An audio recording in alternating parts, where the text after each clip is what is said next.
মই ঋতুস্মিন শৰ্মা মাত্ৰ কেইটামান মুহূৰ্তৰ পূৰ্বে মুখ্যমন্ত্ৰী হিচাপে শপত গ্ৰহণ কৰিলে হিমন্ত বিশ্ব শৰ্মাই আৰু ডক্টৰ হিমন্ত বিশ্ব শৰ্মাই মুখ্যমন্ত্ৰী হৈ অসমবাসী ৰাইজক 10টা বৃহৎ প্ৰতিশ্ৰুতি দিছে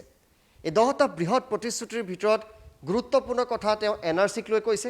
পৰেশ বৰুৱা সংক্ৰান্তত কৈছে আৰু কৈছে যে এইখন চৰকাৰে 24 ঘণ্টা কাম কৰিব ৰাতি 2 বজাতো এখন চৰকাৰ পাব ৰাতিপুৱা 5 বজাতো পাব হিমন্ত বিশ্ব শৰ্মাৰ যিখন সংবাদমেল অনুষ্ঠিত কৰিছিল মুখ্যমন্ত্ৰী হৈ সেই সংবাদমেলৰ আমি 10টা বুলেট পইণ্টছ আপোনালোকলৈ লৈ আহিছোঁ মুখ্যমন্ত্ৰী শপত লৈ কেইবাটাও বৃহৎ ঘোষণা কৰিছে ডক্টৰ হিমন্ত বিশ্ব শৰ্মাই পৰেশ বৰুৱা শান্তিৰ মজিয়ালৈ আহিবলৈ আহ্বান জনালে হিমন্ত বিশ্ব শৰ্মাই অস্ত্ৰ ত্যাগ কৰক পৰেশ বৰুৱাই কোভিড পৰিস্থিতি নিয়ন্ত্ৰণৰ প্ৰতিশ্ৰুতি দিছে হিমন্ত বিশ্ব শৰ্মাই এই মুহূৰ্তত নিৰ্বাচনী প্ৰতিশ্ৰুতি এটা এটাকৈ পূৰণ কৰা হ'ব বুলি ঘোষণা কৰিছে এবছৰত 1 লাখ নিবনুৱা যুৱক যুৱতীক কৰ্মসংস্থাপনৰ প্ৰতিশ্ৰুতি দিলে হিমন্ত বিশ্ব শৰ্মাই মাইক্ৰ ফাইনেন্সৰ ঋণ মাফৰ সন্দৰ্ভতো চৰকাৰে ব্যৱস্থা ল'ব বুলি ঘোষণা কৰিছে তেখেতে সীমান্ত অঞ্চলত পুনৰ নতুনকৈ এনআৰচিৰ পুনৰীক্ষণ কৰা হ'ব 20% পুনৰীক্ষণৰ তেওঁ পোষকতা কৰিছে আৰু যদি ব্যাপক খেলিমেলি হয় তেন্তে ব্যৱস্থা ল'ব চৰকাৰে এনআৰচি সন্দৰ্ভত এইটো এটা বৃহৎ ঘোষণা জনজাতিকৰ সমস্যাও সমাধান কৰা হ'ব এই প্ৰতিশ্ৰুতি দিলে হিমন্ত বিশ্ব শৰ্মাই বানমুক্ত অসম গঢ়াৰ লক্ষ্য লৈছে ডক্টৰ হিমন্ত বিশ্ব শৰ্মাই সশস্ত্ৰ সংগ্ৰামত থকা সংগঠনক মূল খুঁটিবলৈ আহিবলৈ আহ্বান জনাইছে পৰেশ বৰুৱাক অস্ত্ৰ ত্যাগ কৰি মূল খুঁটিলৈ আহিবলৈ আহ্বান জনালে হত্যা অপহৰণৰ দৰে ঘটনাই সমস্যা জটিল কৰি তোলে বুলি তেওঁ প্ৰকাশ কৰিছে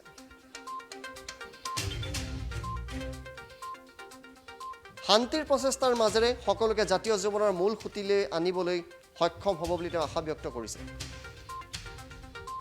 অহা 5টা বছৰে মই ৰাইজক উত্তৰ দি যাম হিমন্ত বিশ্ব শৰ্মাৰ ঘোষণা মই ৰাইজক 5টা বছৰে উত্তৰ দি যাম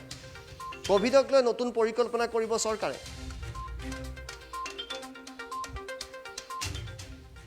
কেইবাটাও প্ৰতিশ্ৰুতি দিয়া হৈছিল নিৰ্বাচনৰ সময়ত প্ৰতিটো প্ৰতিশ্ৰুতি ৰূপায়ণ কৰা হ'ব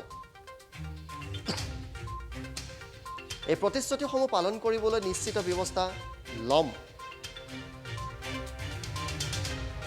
মুখ্যমন্ত্ৰী হিচাপে শপত গ্ৰহণ কৰি কেইবাটাও ঘোষণা কৰিছে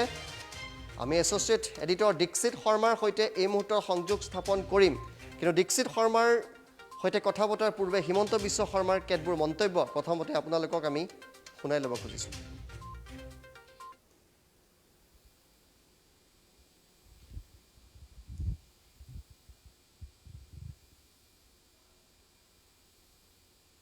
মাজত শান্তি সমন্বয়ৰ এক নতুন অমৃতধাৰা বওৱাৰ সংকল্পেৰে আজি আমি এই নতুন যাত্ৰা আৰম্ভ কৰিবলৈ আপোনালোকৰ ওচৰত অসমবাসীৰ ওচৰত আমি আশীৰ্বাদ বিচাৰিছোঁ সংবাদ মাধ্যমৰ বন্ধু বান্ধৱীসকল অহা কালি আমাৰ ৰাজ্য চৰকাৰৰ প্ৰথমখন কেবিনেটৰ বৈঠক অনুষ্ঠিত হ'ব আৰু স্বাভাৱিকতে সেই কেবিনেট বৈঠকত আমাৰ অসমৰ শেহতীয়া কোভিড পৰিস্থিতি আৰু ইয়াক মোকাবিলা কৰিবলৈ আমি যি প্ৰত্যাহ্বান গ্ৰহণ কৰিব লাগিব তাৰ বিষয়ে আমি আলাপ আলোচনা কৰিম ভাৰতীয় জনতা পাৰ্টি আৰু আমাৰ দুইটা মিত্ৰ দলে অসমৰ জনসাধাৰণৰ সন্মুখত প্ৰতিশ্ৰুতি আৰু সপোন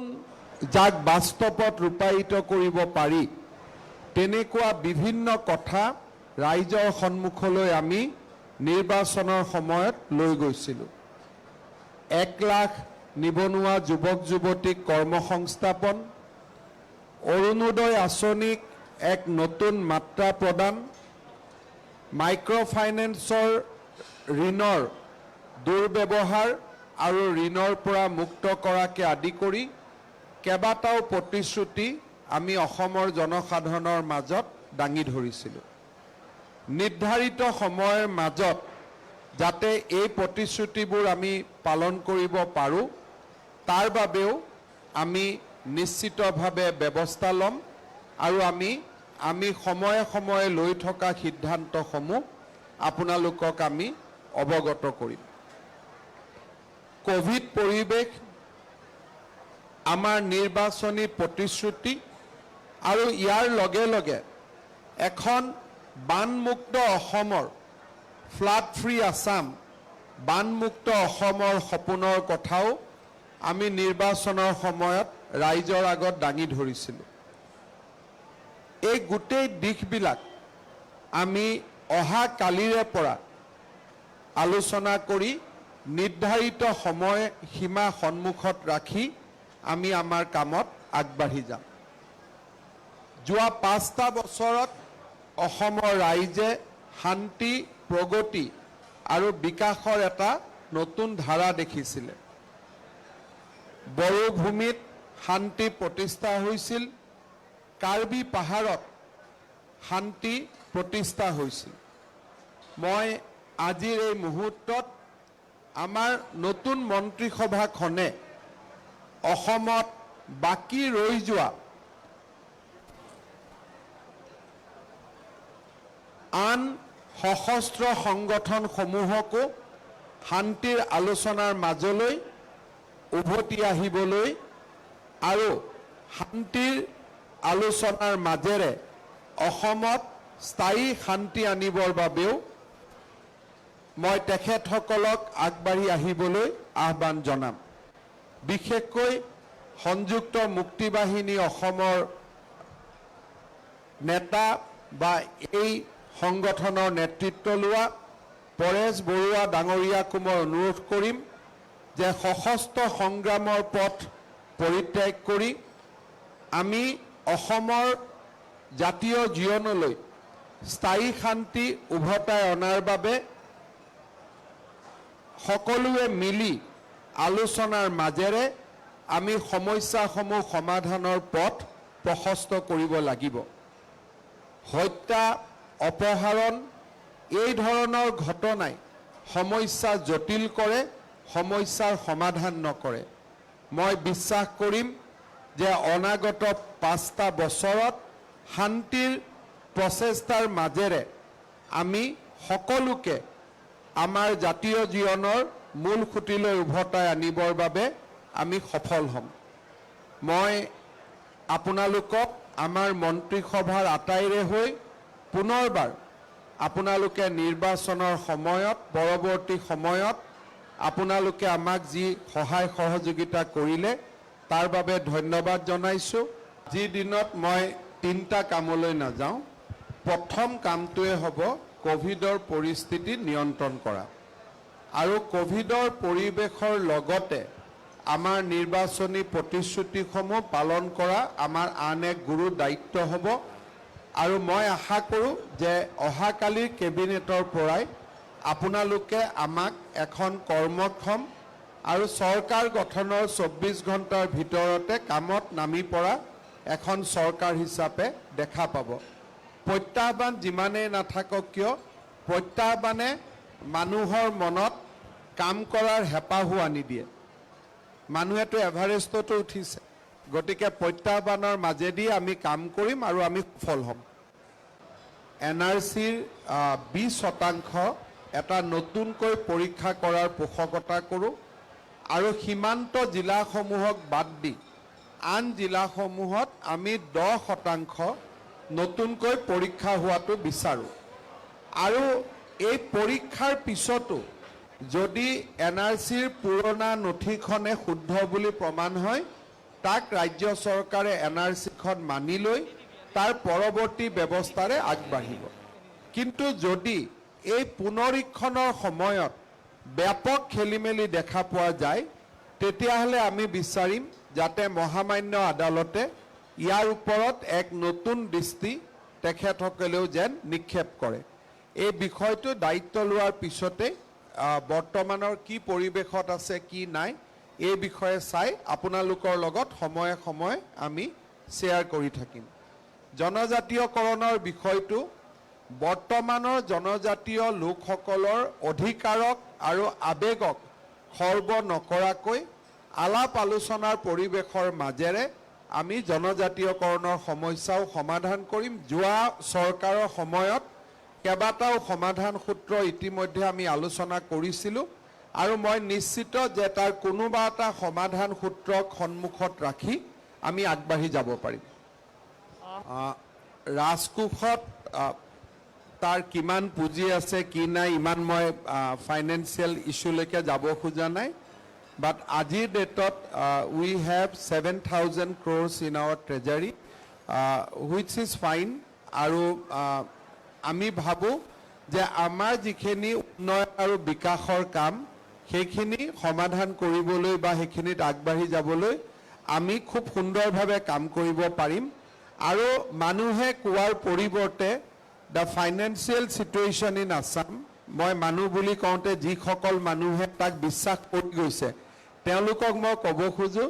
যে we have one of the best fiscal situation in their country So Assam is doing best and Assam will continue to do the best and there is absolutely no cause of concern on Assam finance. মুখ্যমন্ত্ৰী ডাঙৰীয়া আপোনাক শুভেচ্ছা জ্ঞাপন কৰিছোঁ প্ৰথমে আপোনাক সুধিব বিচাৰিছোঁ যিহেতু খিলঞ্জীয়াৰ ভিত্তিবৰ্ষৰ প্ৰসংগ এটা আছে যে 1951 চন 1971 চন সেই বিষয়টোৰ সংক্ৰান্তত আপোনালোকৰ কেবিনেটৰ বা আপোনালোকৰ চৰকাৰৰ কেনেধৰণে আগবাঢ়িব অসম চুক্তি আৰু খিলঞ্জীয়াৰ ভিত্তিবৰ্ষ এই বিষয়টিক লৈ চাওক প্ৰথম কোভিডৰ পৰিৱেশৰ পৰা নিৰাময় হওক কিছু কথা ৰাইজৰ লগত আলাপ আলোচনা কৰিব লাগিব আৰু আমি ৰাইজৰ লগত আলাপ আলোচনা কৰি অসমৰ যি অস্তিত্বৰ প্ৰশ্ন তাক আমি সমাধান কৰাৰ বাবে চেষ্টা কৰিম আৰু অবভিয়াছলি এই 5টা বছৰত অসমৰ যাতে সকলো অমীমাংসিত প্ৰশ্ন আমি মীমাংসাৰ ফালে লৈ যাব পাৰোঁ তাৰ বাবে আমি চেষ্টা কৰিম আৰু 24x7 চৰকাৰ দীক্ষিত শৰ্মাৰ কাষলৈ গৈছোঁ দীক্ষিত শৰ্মা কেইবাটাও বৃহৎ প্ৰতিশ্ৰুতি কৰিছে কোনটো প্ৰতিশ্ৰুতি আপোনাৰ আটাইতকৈ গুৰুত্বপূৰ্ণ যেন লাগিল হয় ঋতুস্মিন শৰ্মা চাওক মুখ্যমন্ত্ৰী হিচাপে ডক্টৰ হিমন্ত বিশ্ব শৰ্মাই শপত গ্ৰহণ কৰাৰ পাছত প্ৰথমটো যিখন তেওঁ মুখ্যমন্ত্ৰী হিচাপে সংবাদমেল আছে তেওঁ বিভিন্ন কথা কৈছে প্ৰতিশ্ৰুতি কোনটো পালন কৰিব বা কেনেকৈ কৰিব সেইটোলৈ যোৱাৰ বিষয়ৰ পূৰ্বতে মোৰ দৃষ্টিত সকলোতকৈ ডাঙৰ বিষয়টো হৈছে যে বিগত 3টা বা 4টা দশকত আমি যিবোৰ শব্দ শুনি আছিলোঁ ধৰক বানপানী সমস্যা সন্ত্ৰাসবাদৰ সমস্যা জনজাতিকৰণৰ সমস্যা NRC এই গোটেইসমূহ বিষয়ত স্থিতি স্পষ্ট হৈছে স্পষ্টতাৰ এটা কথা ক'ব লাগিব যে এই সমস্যাসমূহ সমাধান ক্ষেত্ৰত কেনেধৰণে পদক্ষেপ গ্ৰহণ কৰে সেইটো পিছত নিশ্চিতভাৱে লক্ষণীয় হ'ব কিন্তু বিগত 3টা বা 4টা দশকত অসমৰ 2টা বা 3টা প্ৰজন্মই যিখিনি শব্দ শুনি আছিলে সেই শুনি থকা শব্দকেইটা বা আমি সৰুৰে পৰা যিখিনি শব্দ শুনি আছিলোঁ সেই শব্দখিনিৰ সমাধান সূত্ৰ কেতিয়া হ'ব তাৰ উত্তৰ বিগত 3টা দশকত কোনেও তেনেধৰণে দিব পৰা নাছিলে কিন্তু এটা কথা স্পষ্ট যে বিগত 3 বা 4 দশকত সন্ত্ৰাসবাদৰ সমস্যাৰ পৰা আৰম্ভ কৰি বানপানী সমস্যাৰ পৰা আৰম্ভ কৰি NRCৰ পৰা আৰম্ভ কৰি অবৈধ প্ৰব্ৰজনৰ পৰা আৰম্ভ কৰি এই যিকেইটা সমস্যা আছে এই সমস্যাৰ ক্ষেত্ৰত যে কৰবাত নহয় কৰবাত এটা মুক্ত মনেৰে আৰু এটা সিদ্ধান্ত লোৱাৰ দিশত এটা মানসিকতা লৈ যে কৰবাত নহয় কৰবাত আগবঢ়া হৈছে এই কথা ডক্টৰ হিমন্ত বিশ্ব শৰ্মা মাননীয় মুখ্যমন্ত্ৰী ডক্টৰ হিমন্ত বিশ্ব শৰ্মাৰ প্ৰথমটো সংবাদ মেলত স্পষ্ট কৰা হ'ল এইটো মই নাভাবোঁ যে এই মুহূৰ্তত যদি আমাক যিসকলে চাই আছে কি লাগিলে আমাতকৈ ওপৰৰ বয়সৰে লোকসকল আমাতকৈ জ্যেষ্ঠ হওক বা আমাতকৈ কনিষ্ঠ হওক এই কথাখিনি তেওঁলোকৰ মনতো আছিলে যে বানপানী সমস্যা আমিও সৰুৰে পৰা শুনি আছিলোঁ যে বানপানী সমস্যাৰ স্থায়ী সমাধান লাগে NRCৰ বিষয়ে আমি বিগত 10 বছৰে শুনি আছিলোঁ আমি শুনি আছিলোঁ যে সন্ত্ৰাসবাদৰ নিৰ্মূল হ'ব লাগে আৰু যি চৰকাৰে হওক এই চৰকাৰখন বিগত ইমান দিনে তেওঁলোকে কৈ আছিলে কিন্তু স্পষ্টতাৰে যদি এই মুহূৰ্তত চোৱা যায় প্ৰথমজন হ'ব চাগে বিগত 10 বা 15 বছৰত ৰাজ্যৰ ইতিহাসত প্ৰথমজন মুখ্যমন্ত্ৰী হ'ব যি স্পষ্টতাৰে মুখ্যমন্ত্ৰীৰ দায়িত্ব লৈয়ে প্ৰথমে এই গোটেই বিষয়সমূহক সমাধান সূত্ৰলৈ লৈ যাম বুলি কৈছে আৰু এইটো সকলোতকৈ ডাঙৰ পজিটিভ থিং বা এইটো সকলোতকৈ ডাঙৰ এটা গুৰুত্বপূৰ্ণ বিষয় এই কাৰণে বুলি মই ভাবোঁ যে ইয়াৰ পূৰ্বতে আমাতকৈ জ্যেষ্ঠসকল হওক বা আমাতকৈ যিসকল কনিষ্ঠ আছে কোনেও এনেধৰণৰ স্পষ্টতাৰে উত্তৰ কেতিয়াবা শুনিছিল বুলি মই বিগত 10-15 বছৰৰ কোনো এখন চৰকাৰৰ কাৰ্যকালত দেখা পোৱা হোৱা নাই দ্বিতীয় কথা কৈ আছে যে যি নিৰ্বাচনী প্ৰতিশ্ৰুতি আছে সেই নিৰ্বাচনী প্ৰতিশ্ৰুতি তেওঁলোকে কেনেকৈ পালন কৰে সেইটো নিশ্চিতভাৱে লক্ষণীয় হ'ব মাইক্ৰ' ফাইনেন্সৰ পৰা আৰম্ভ কৰি বা যিখিনি কথা কৈ আছে সেইখিনি নিশ্চিতভাৱে লক্ষণীয় হ'ব যে সেইখিনি তেওঁলোকে কেনেকৈ পালন কৰে আৰু এই মুহূৰ্ততে এটা উত্তৰত বা এই মুহূৰ্ততে এটা চাৰ্টিফিকেট দি দিয়া উচিত নহ'ব যে এইখিনি হ'বই বা সেইখিনি নহ'বই আজি শপত গ্ৰহণ কৰিছে নিশ্চিতভাৱে 5 বছৰৰ কাৰ্যকালত সেই গোটেই বিষয়খিনি লক্ষণীয় দিশত অগ্ৰসৰ কেনেধৰণে হয় সেই বিষয়টো অগ্ৰসৰ হ'ব কিন্তু এটা কথা স্পষ্ট যে বিগত সময়ছোৱাত দেখা পোৱা গৈছিল যে NRCক লৈ পেলাই ৰাজ্য চৰকাৰৰ কি স্থিতি আছিলে ইকানে সিকানে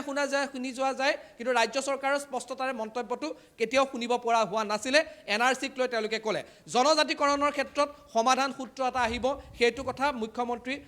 ডক্টৰ হিমন্ত বিশ্ব শৰ্মাৰ ফালৰ পৰা প্ৰথমে এইটো কথা কোৱা হ'ল তাৰ উপৰি কোভিড সিচুৱেশ্যন যি আছে কোভিডৰ পৰিস্থিতি কেনেকৈ মোকাবিলা কৰিব লাগিব সেই কথা কোৱা হ'ল লাভ জেহাদৰ পৰা আৰম্ভ কৰি অন্যান্য যি ধৰণৰ ঘটনাবোৰ যি কথা বতৰা আছে বা মহিলা নিৰ্যাতনৰ যি ঘটনা ৰাজ্যত শেহতীয়াকৈ হৈ আছে সেই গোটেই প্ৰসংগত যে ক'ৰবাত নহয় ক'ৰবাত এক কঠোৰ সিদ্ধান্তৰ মাধ্যমেৰে কিছু সিদ্ধান্ত গ্ৰহণ কৰা হ'ব কঠোৰতাৰে কিছু সিদ্ধান্ত গ্ৰহণ কৰা হ'ব তাৰো উমান বৰ্তমান পোৱা গৈছে কিন্তু ঋতুস্মিন শৰ্মা আপুনি যদি মোক সোধে যে কোনটো প্ৰতিশ্ৰুতি সকলোতকৈ ডাঙৰ বা ইয়াৰ উত্তৰ মই এটাই দিম যে এইটোৱে প্ৰথমবাৰৰ বাবে দেখা পোৱা গৈছে যে বিগত 3-4টা দশকত অসমৰ ৰাইজে শুনি থকা শব্দসমূহ সমস্যাসমূহৰ ক্ষেত্ৰত এক সিদ্ধান্ত ল'বৰ বাবে ক'ৰবাত নহয় ক'ৰবাত এখন চৰকাৰ অগ্ৰসৰ হৈছে তাত কোনো সন্দেহ নাই বানপানী সমস্যাৰ পৰা আৰম্ভ কৰি NRCৰ পৰা আৰম্ভ কৰি প্ৰবজনৰ পৰা আৰম্ভ কৰি বা অন্যান্য যিখিনি সমস্যা আছে জনজাতিকৰণৰ যি প্ৰসংগ আছে এই গোটেইখিনি প্ৰসংগই আশা কৰা হৈছে যে অনাগত 5টা বছৰৰ কাৰ্যকালত কিবা নহয় কিবা এটা সমাধান সূত্ৰ পোৱা যাব হয় নিশ্চিত সময় ধন্যবাদ জ্ঞাপন কৰিছোঁ এই মুহূৰ্তত হিমন্ত বিশ্ব শৰ্মাই শপত গ্ৰহণ কৰিয়ে প্ৰথম 10টা প্ৰতিশ্ৰুতি দিছে আৰু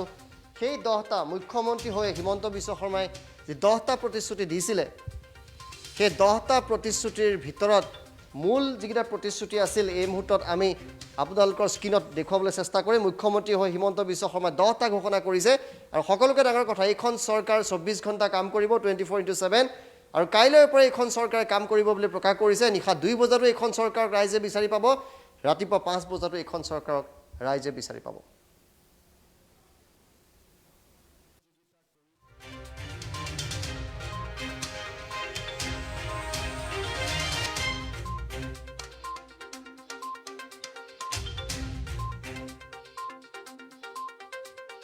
বলে আহ্বান জনাইছে হিমন্ত বিশ্ব শৰ্মাই